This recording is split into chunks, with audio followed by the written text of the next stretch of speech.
Hello everyone, in this video we're going to talk about exponential growth and decay percent problems. So the warm-up we'll do that in class, and let's get right away to the lesson. The first part is writing equations for exponential growth, right? So remember we're talking about percent problems.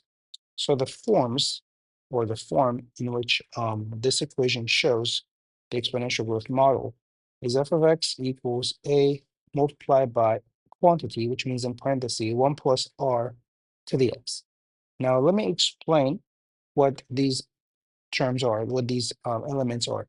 F of x is y. A is normally the starting amount. So a right here, this is your starting value, a. So if I say there's a price of something that starts at $50,000, that would be A. If I say I'm starting with uh, 10 bacteria, that would be A, right? Just like your traditional A where we say A times B to the X. So that's pretty much the same A. 1 plus R. R is the rate, is the growth rate. So if I say the growth rate is, let's say, 5%, right? 5%, which is this, right? Which is technically 5%, 5 over 100. Then R would be the decimal value of that, which is 0.05. All right? So just be careful with what R is and how it's represented. So it's the growth, but it's in a decimal. So it's that decimal that's going to be added to 1. And all that is going to be raised to a certain power, which could be the years, the minutes, the seconds, etc. Okay? So let's see how this works.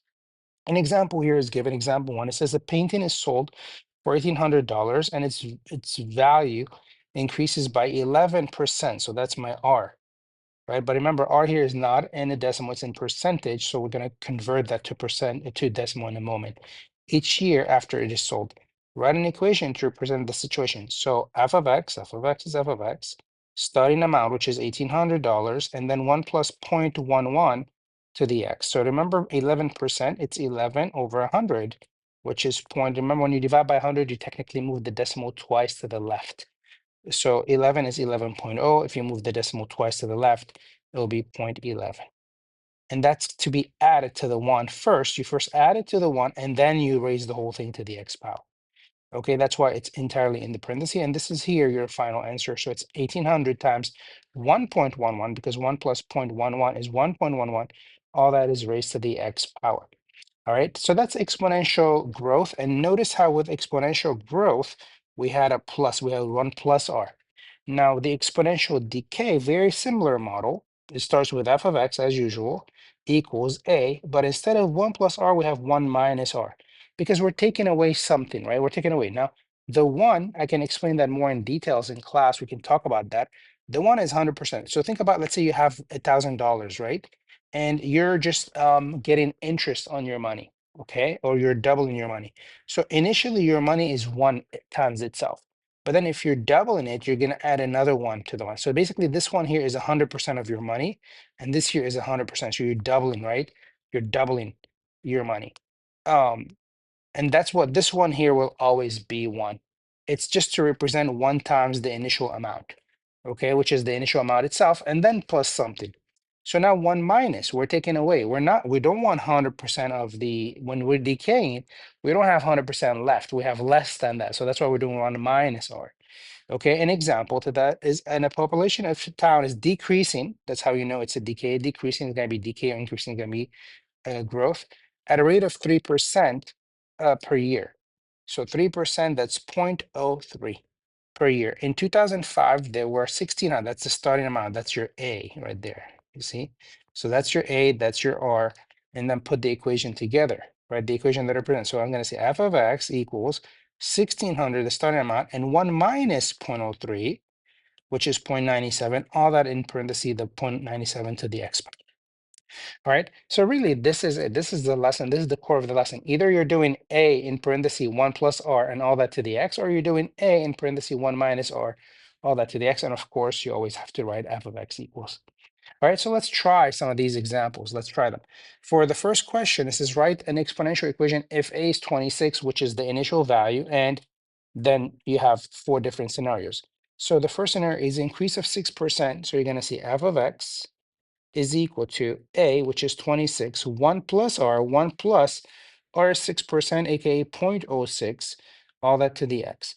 Okay, and this becomes really, if I were to finalize this, is going to be f of x equals 26 times 1.06 to the x. So just make sure that 6% is 0.06, it's not 0.6. 0.6 will be 60%, just like 50% will be 0.5, and 5% will be 0.05. All right, now increase of 52%, let's call that g of x. Okay, g of x, let's call g of x, is going to be what? Is going to be starting at 26. Now, if I'm increasing 52, I'm doing 1 plus 0.52. So it's going to be 1.52 to the x. Now, you can write all this, right? You can kind of simplify it and then add them up. Or you can just say 1.52 to the x. Now, decrease, right? I should have swapped the colors because we were using blue for increase. So let me just go back and make these in blue. And let's go back to pink for the decrease of 10%. Let's call this h of x. If it's h of x, then it's going to be a, the starting amount, times 1 minus 10%. 10% is 0.1 or 0.10. So 1 minus that, what's 1 minus 0.1? It's what? It's 0.09. Again, I can say 1 minus 0.1, all that to the x, and then finalize it by saying it's equal to 26 times 0.9 to the x, okay? So just be careful with these. And then lastly, let's call it k of x for a decrease of 98. Think about it, if it's decrease of 98, that means really 2% is left, and 2% left is 0.02. So that's what's left. So let's see if this works out. So I'm doing 26 multiplied by 1 minus 0.98, all that to the x, which is really k of x equals 26 times 1.1 minus 0.98 is 0.02, which is exactly what I said earlier to the x. All right, so just be aware of also the meaning, not just like I'm adding to one and I'm subtracting. What does this mean? If I increase by 6%, I really have 106. 106 is really 106%. That's what that means. That's what 1.06.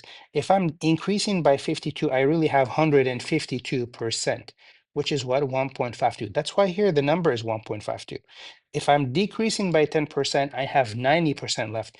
That's why I have zero point 0.9 here. And if I'm decreasing by decreasing 98%, I'm left with 2%, and that's why I have 0.02 in the parentheses. So let's make sense of the problems, right? Number two, write an exponential growth or decay function to model each situation. So we start with the population of a town, starts at 2,500 and increasing at a rate of 3% per year.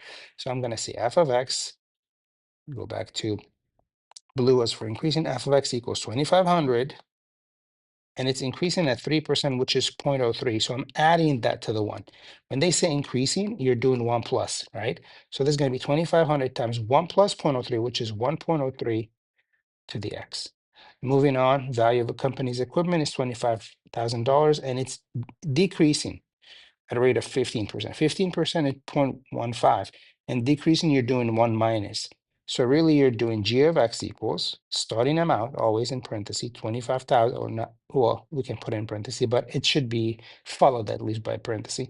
And then 1 minus 0.15. So you can do 1 minus 0.15, aka 0.85. Don't forget to the x, okay? You always have to have a y and an x, or a f of x and x, or g of x and x in the equation. Those are super important variables. You cannot skip them, right? At a minimum, you have to have a y and x in the equation. The population is 20,000 now and is expected to grow. So growth, that's exponential growth. I'm doing 1 plus what? 5% each year. So that's 0.05, 0.05. And then this function is going to be, and here I said decrease. Let me again, just to stick with the colors. So let's do back to increasing in blue. So we're doing h of x, let's say, there's an increase of 20,000 multiplied by 1 plus 0.05. So that's 1.05, and don't forget close parenthesis and raise to the x power. Okay, you only raise this portion to the x power, not the initial amount. The initial amount is separated, right? This is first, then in parentheses 1.05 to the x. And lastly, a boat that costs $45,000 depreciating. What is depreciating? Depreciating means you're losing, right? It's losing its value. So that's 1 minus. 1 minus what? 20%, which is 0.2. 20% is 20 over 100. And if you divide 20 by 100, you get 0.2. So this becomes, let's call it k of x, or whatever letter you want to choose. is equal to 45,000 multiplied by 1 minus 0.2, which means 0.8 to the x. All right. So hopefully this helps. And really, this is the only topic that's added between from the quiz to now. And hopefully you kind of master it by the end of this class or the video.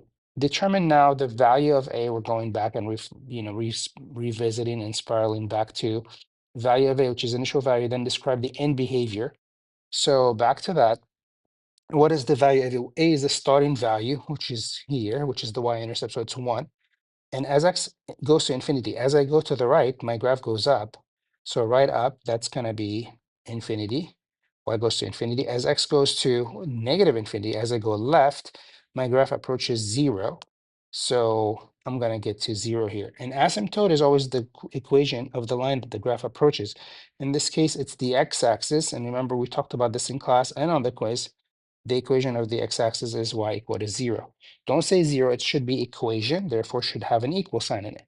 And then similarly for part B, maybe pause the video, try part B, and see if you can come up with the answers, and then play the video. So what's the value of A? What's the starting point here? We start at -1. So we're starting below the x-axis. As x approaches to infinity, as I go right, I go down, so that y value goes to negative infinity. As x approaches negative infinity, as I go left, my graph approaches 0. Now, the graph gets to 0, but from below, but it still approaches 0, right? It's approaching as height of 0. Similarly, the x-axis, which is y equal to 0, is asymptote. So that's the equation. It's got to have an equal sign in it. Now let's try some more practice, more spiral review. And that's completing the tables. We've done this before. So you can start wherever you want. You can start by, let's say here, you can say 4 times 3 to the -2, which is equal to whatever the value is, right? And then 4 times 3 to the -1, and then 4 times 3 to the 0, 4 times 3 to the 1, 4 times 3 to the second. Now, if you struggle with negative exponents, then you can start maybe with positive exponent or 0. So 3 to the 0 by itself, 3 to the 0 is 1, and 4 times that is 4. Now, we know that because we know 4 is the initial value. 0 is going to give me 4. And we also know that we're multiplying by 3 moving forward, meaning as x increases by 1, as x increases by 1, the y value gets multiplied by 3. That's what the 3 is, the common ratio. So if I multiply by 3, that gives me 12, and then 36. Going back is going to be 4/3, and then 4/9. And then moving forward, you can graph this.